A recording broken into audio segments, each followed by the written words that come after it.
حضور صلی اللہ علیہ وسلم کے پاس ایک مہمان آ گئے رات کے وقت میں. جب وہ آئے تو حضور نے پوچھا کھانا کھانا ہے؟ تم نے کہا کھانا ہے. جھوٹ اور بھوک کو جمع کرنا منع ہے. کہا جی کھانا ہے. تو حضور صلی اللہ علیہ وسلم نے فرمایا ازواج مطہرات کے گھروں میں پتہ کرو کچھ ہے. حضرت ام سلمہ کے گھر میں پتہ کیا تو کہا یا رسول اللہ 4 دن سے روٹی نہیں پکی. حضرت زینب سے پوچھا تو کہا حضور کئی دن سے چولہا ہی نہیں جلایا. حضرت عائشہ صدیقہ، حضرت میمونہ، حضرت سودا، تمام گھروں سے بظاہر یہ دو جہاں کے شاہ ہیں پر پاس کچھ رکھتے نہیں. دو جہاں کی نعمتیں ہیں ان کے خالی ہاتھ میں. ہر چیز ہے پر فقر اختیاری ہے. کوئی شے نہ ملی تو نبی پاک صلی اللہ علیہ وسلم نے مسجد میں اعلان کیا، فرمایا کون ہے جو میرے مہمان کو روٹی کھلائے. ان لفظوں کا حسن کوئی حسن والا ہی سمجھ سکتا ہے. فرمایا کون ہے جو میرے مہمان کو کھانا کھلائے. تو ایک صحابی لے گئے اور اٹھے وہ صحابی جو صحابہ میں غریب تھے، ایک انصاری جو غریب آدمی تھے. بہت زیادہ امیر آدمی اللہ کی راہ میں خرچ نہیں کر پاتا، اس کے لیے مشکل ہو جاتا ہے. اس کے لیے بہت امیر آدمی جو ہوتا ہے نا، وہ جتنا زیادہ امیر ہوتا ہے نا اتنی دیوار اس کے گرد کھڑی ہو جاتی ہے پیسوں کی، مشکل ہو جاتا ہے اس کے لیے. غریب آدمی کھڑے ہوئے. اگرچہ میرے محبوب کے غلاموں میں جو بڑے امیر تھے وہ بھی خرچ کرنے میں بڑے آگے تھے. حضرت عثمان غنی رضی اللہ تعالیٰ، حضرت عبد الرحمن ابن عوف، حضرت ابو بکر صدیق رضی اللہ. لیکن یہ غریب آدمی کا حضور میں لے جاؤں گا، میں لے کے جاؤں گا. یہ بخاری مسلم ہے. حضور نے فرمایا لے جاؤ. وہ اب صحابی گھر لے گئے اور بیوی سے مشورہ کیا. بات پہ غور کرنا، ہر چیز کی بھوک دیکھی جا سکتی ہے، بچوں کی نہیں دیکھی جا سکتی. وہ انصاری حضور کے مہمان کو گھر لے گئے، جا کے بیوی سے مشورہ کیا. کہا بھلی مانس گھر میں کچھ ہے؟ تو اس نے کہا تھوڑا سا بچوں کے لیے کھانا رکھا ہے. بچوں کے لیے. بچے تو بزدل کر دیتے ہیں، بچے تو آدمی کو بزدل کر دیتے ہیں، بچے تو مار دیتے ہیں، کلیجہ پھٹ جاتا ہے بچہ بھوکا ہو تو، نیند ہی نہیں آتی. اب صحابی اپنی بیوی سے کیا کہتے ہیں؟ کہتے ہیں بچوں کو بہلا کے سلا دے. اور رسول اللہ کے لیے نہیں، رسول اللہ کے مہمان کے لیے. بھئی نبی پاک کے لیے نہیں، حضور کے. تجھ سے در در سے سگ اور سگ سے ہے مجھ کو نسبت. میری گردن میں بھی ہے دور کا پٹکا تیرا، تجھ سے در در سے سگ سگ سے ہے مجھ کو نسبت. لمبی بات ہے. بچوں کو سلا دو. بی بی نے بچوں کو سلا دیا تو میاں بیوی کا مشورہ ہوا کہ مہمان کے ساتھ بیٹھ کے روٹی کھانا بھی سنت ہے. تو اب مہمان کے ساتھ بیٹھ کے کھانا بھی ہے تو کھانا ہے 1-2 آدمی کا. اب خاوند اپنی بیوی کو تیار کرتا ہے کہ میں بھی کھانے پہ بیٹھ جاؤں گا، تو بھی بیٹھ جانا. اور جب مہمان کھانے میں ہاتھ ڈال لے تو اٹھنا، کہنا او ہو دیا تو صحیح کیا ہی نہیں، ابھی بجھ جائے گا. اور جا کے دیا بجھا دینا. ہم ہاتھ ہلاتے رہیں گے، مہمان روٹی کھاتا رہے گا. اور یار اس درد کو، اس کیف کو سمجھو. گھر میں بچے بھی بھوکے، بچوں کی ماں بھی بھوکی، بچوں کا باپ بھی بھوکا. دسترخوان پہ روٹی لگ گئی، روٹیاں چن ڈالی. بی بی اٹھی کہنے لگی او ہو چراغ تو صحیح کیا ہی نہیں، یہ تو بجھ جائے گا. حوصلے مند بی بی جس نے بچے بھوکے سلا دیے. وہ بھوکے سوئے ہوئے بچوں کی بھوکی اماں اٹھی اور اپنے خاوند کی تابع داری میں اٹھی. میں گڈی تے ہاتھ ڈور سجن دے، وہ جنج رکھے اونج رہنا ہے. اٹھی اور اس نے نہ دیا ٹھیک کرنے کے بہانے بجھا دیا. مہمان روٹی کھاتا رہا اور رسول اللہ کے نوکر قربانی دیتے رہے.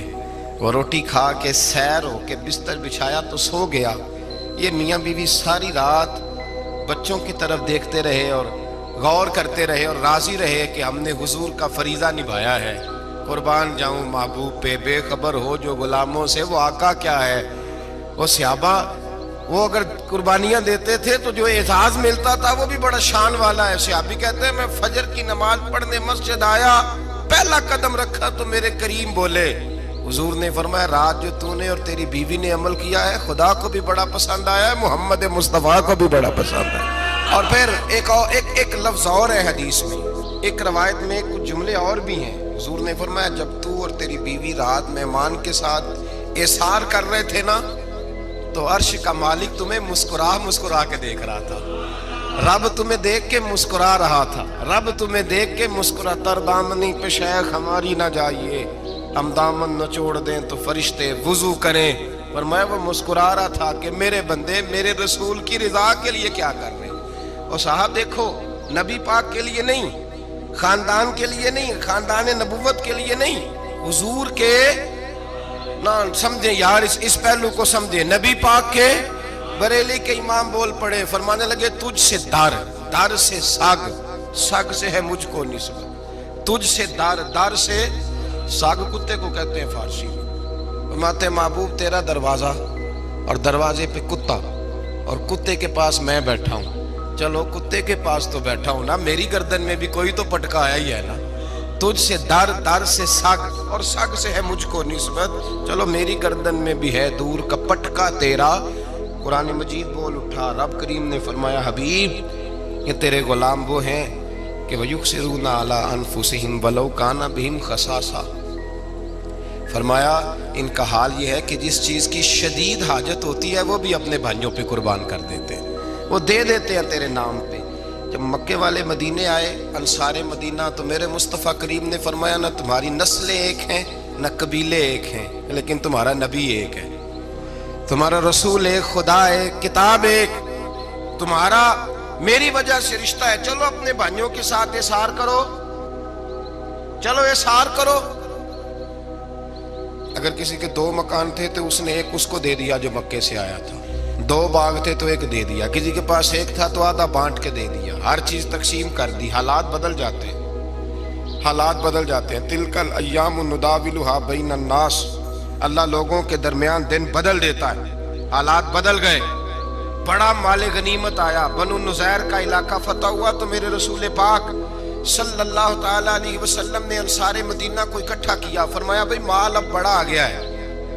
2 باتیں، یہاں تو اس طرح کرتے ہیں کہ میں ان کو کہتا ہوں جو مکے سے آئے تھے کہ جتنی تمہاری جائیدادیں باغ انہوں نے لیے ہیں واپس کر دیتے ہیں تمہیں، اور جو مال آیا ہے وہ بھی تم میں سے آدھا آدھا دونوں کے درمیان بانٹ دیتے ہیں، یا جیسے تمہارا دل چاہے، تمہارے مال بھی واپس کرتے ہیں اور جو وہاں سے مال آیا وہ تمہارے بیچ بانٹ دیتے ہیں، یا اگر تم کہو تو یہ مال ان کو دے دیتے ہیں مہاجرین کو، اور تمہیں تمہارے مال واپس مل جاتے ہیں۔ حضور نے پوچھا انصار مدینہ سے، حضرت سعد بن معاذ، سعد بن عبادہ تڑپ کے کھڑے ہوئے، عرض کی محبوبہ میں تو ابو بکر کو جانتا ہی نہیں تھا، حضور مجھے کیا پتا عمر کون ہے، میں کیا جانوں عثمان غنی مولا علی کی عظمتوں کو، محبوبہ میں نے تو تجھے ان کی طرف مسکرا کے دیکھتے ہوئے دیکھا ہے، تیرا جلوہ دیکھا ہے، تجھ سے در سے سگ سے ہے مجھ کو نسبت۔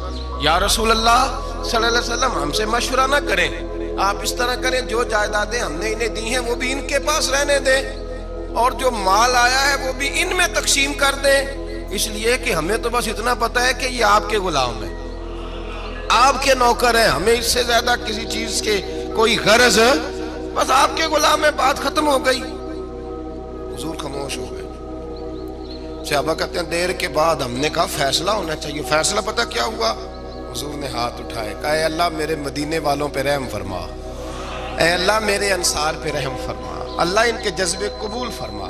بھائی اظہار والی زندگی، وہ کیا بات ہوئی کہ میں نے بڑی قربانی دی ہے تو، اور جب تک تو قربانی نہیں دیتا تو قدر والا نہیں ہوتا۔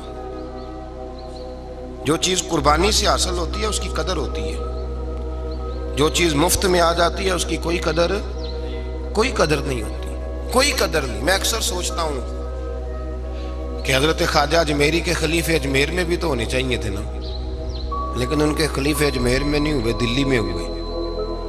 تو میں سوچتا ہوں دلی والوں کے خلیفے دلی میں ہونے چاہیے، لیکن دلی میں نہیں ہوئے، پاک پتن میں ہوئے، تو پاک پتن والوں کے یہاں ہو جاتے۔ وہ اس لیے کہ قربانی جو دیتا ہے نا، جو دور سے چل کے آتا ہے وہ قربانی کرتا ہے، قربانی دیتا ہے، اس کو قدر زیادہ ہوتی ہے۔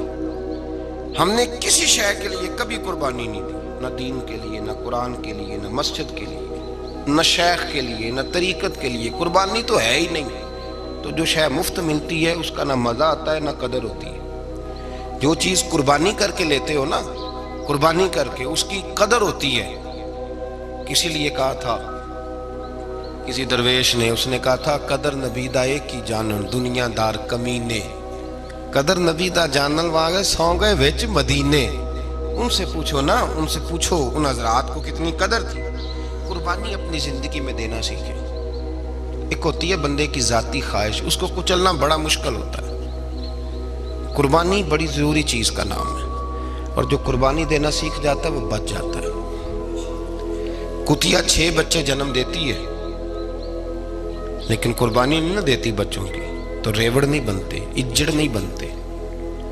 بکری 2 بچے پیدا کرتی ہے اور سال کے بعد ہزاروں بچوں، لاکھوں بچوں کی قربانی دیتی ہے، پر پھر بھی جدھر جاؤ بکرے ہی بکرے نظر آتے ہیں. جو قربانی دینا سیکھ جاتا ہے نا، یزید نے کوئی قربانی نہیں دی، اس لیے کوئی شخص بھی کھڑا ہو کے نہیں کہتا، حالانکہ 14-15 بیٹے تھے یزید کے، کوئی بھی کھڑا ہو کے نہیں کہتا میں اس کی نسل میں سے ہوں. امام حسین نے ساری قربانی دے دی. ایک زین العابدین بچے تھے، پوری دنیا میں اللہ نے سید عطا فرمائے ہوئے ہیں. جو قربانی دینا سیکھ جاتا ہے وہ بچ جاتا ہے. ہم نا قربانی کیا، ہمارے پاس تو اضافی شے ہے وہی دینے کو تیار نہیں. جب آپ تیار ہی نہیں تو سودا ہی نہیں کر، آپ نکلے ہی نہیں میدان میں، تو حاصل کیسے ہو؟ حصول تو تب ہوگا نا جب آپ کوئی انویسٹمنٹ کریں گے. تو آپ انویسٹ ہی نہیں کر رہے تو بھائی آپ نے پودا ہی نہیں لگایا تو پھل کیسے ملے؟ قربانی نہیں دی تو وہ درجہ کیسے ملے؟ اس کے لیے تو قربانی ضروری ہے. اب تمام صحابہ کی زندگی پڑھ لیں، حضرت ابو بکر سے لے کر حضرت بلال تک، یہ سارے قربانی والے ہیں. آپ تمام اولیاء کی صفت پڑھ لیں، حضرت غوث اعظم، جیلانی، داتا علی اجویری، خواجہ معین الدین، یہ سب قربانی والے لوگ ہیں. قربانی دیتے رہے تو بچے ہوئے ہیں. ان کے جو ساتھ تھے وہ بھی قربانیوں والے تھے. قربانی حصہ ہے طریقت کا، قربانی ضروری ہے. اور ہمارے صوفیاء تو کہتے ہیں جس شخص نے تصوف میں آ کے قربانی نہیں دی. بزرگوں کے پاس ایک شخص آیا، غالباً خواجہ نظام الدین محبوب الہی کی بات ہے، میرے ذہن میں نام پورا نہیں سما رہا. تو ایک مرید نے آ کے کہا حضور زکوٰۃ کتنی دینی ہے؟ فرمایا 2.5%. تھوڑی دیر کے بعد حضرت نصیر الدین چراغ دہلوی آ گئے، کہا حضور اللہ کے راستے میں کتنے دینے ہیں؟ فرمایا 50%. ایک ساتھی قریب بیٹھا تھا، اس نے کہا پہلے کے لیے 2.5% کا فتویٰ تھا، اس کو کہہ دیا دے دے. چند منٹ گزرے تو حضرت امیر خسرو بھی آ گئے، کہا حضور زکوٰۃ کتنی دینی ہے؟ فرمایا جو ہے سارا ہی لے آ، تیری 100% ہے. تو وہ ساتھی جو قریب بیٹھے تھے اس نے کہا بابا فتوے علیحدہ علیحدہ ہیں. فرمایا فتویٰ ایک ہی ہے، بندے علیحدہ علیحدہ ہے. فتویٰ ایک ہی ہے، مجھے پتہ ہے کون کتنے دے سکتا ہے. وہ جس کو میں نے 2.5% کہا ہے وہ بھی جا کے حساب کتاب کرے گا، اس نے 2.5 بھی پورا نہیں دینا. فرمایا جس امیر خسرو کو میں نے کہا نا سارا لے آ، اس کا دل کرے گا میں اپنا مکان بھی توڑ کے لے آؤں. میں نے فتویٰ ایک ہے، بندہ دیکھ کے بات کی ہے. بھائی قربانی نہیں ہے، اظہار ہی نہیں ہے، جذبہ ہی نہیں ہے، ہمارا مزاج ہی نہیں ہے. لیکن نا یہ اب ایک تو شریعت کی قربانی ہے نا، یہ تو اس پہ بھی لوگ بڑا سوچیں گے، اس پہ بھی لوگ بڑا سوچیں گے. فتوے پوچھتے پھریں گے کہ جی میرے اوپر تو ابھی میں نے تو 15,500 قرضہ دینا ہے، دوں کہ نہ دوں، کون سی دوں؟ فتوے پوچھیں گے. دینے کی دفعہ فتوے پوچھیں گے اور لینے کی دفعہ چھٹی، جو آتا ہے آنے دو. کبھی لینے کی دفعہ بھی فتویٰ پوچھنا صاحب کہ یہ مجھے اتنا مال آ رہا لے لوں کہ نہ لوں. وہ لے لیا، قابو کر لیا. جب دینے کی باری آئی تو فتویٰ احصار کریں. اور احصار صفت ہے مسلمان کی، یہ احصار کرنے لگتا ہے تو بچنے لگ جاتا ہے، اس کا فائدہ ہونے لگ جاتا ہے. قربانی دینے لگ جاتا ہے تو بچ جاتا ہے. کسی نے کہا تھا سن اے مسلمان، یہ نکتہ فیض قرآنی میں ہے، عظمت و اسلام اور مسلم صرف قربانی میں ہے. اگر تو جینا چاہتا ہے تو قربان ہو، اپنے مزاج میں قربانی. اور ایک عیسائی اسکالر تھا امریکہ کا، صرف ایک حدیث پڑھ کے مسلمان ہو گیا، کلمہ ہی پڑھ گیا. حدیث کیا ہے؟ جنگ یرموک ہے. تو 7 صحابہ زخمی ہیں، چور چور زخموں سے لیٹے ہوئے ہیں، گرمی بڑی شدید ہے. العطش العطش، پیاس پیاس پیاس پکارے ایک صحابی. ایک آدمی دوڑا دوڑا آیا، پانی کا برتن ہاتھ میں ہے، اس کے منہ کے قریب پانی کیا تو قریب ایک اور زخمی نے کہا میں بھی پیاسا ہوں. زخموں سے چور چور شخص نے، میدان میں پڑے ہوئے آدمی نے کہا یار پہلے اسے پلا دو، وہ زیادہ پیاسا ہے. وہ کہتا ہے میں جب اس کے پاس گیا، اس کو پانی دینے لگا تو ایک آدمی قریب سے اور بولا یار میرے تو زبان پہ زخم ہے، دوڑ کے آؤ، بڑی پیاس ہے۔ کہتا میں نے پانی کا کٹورا اس کے قریب جو کیا تو چوتھا بول پڑا، میں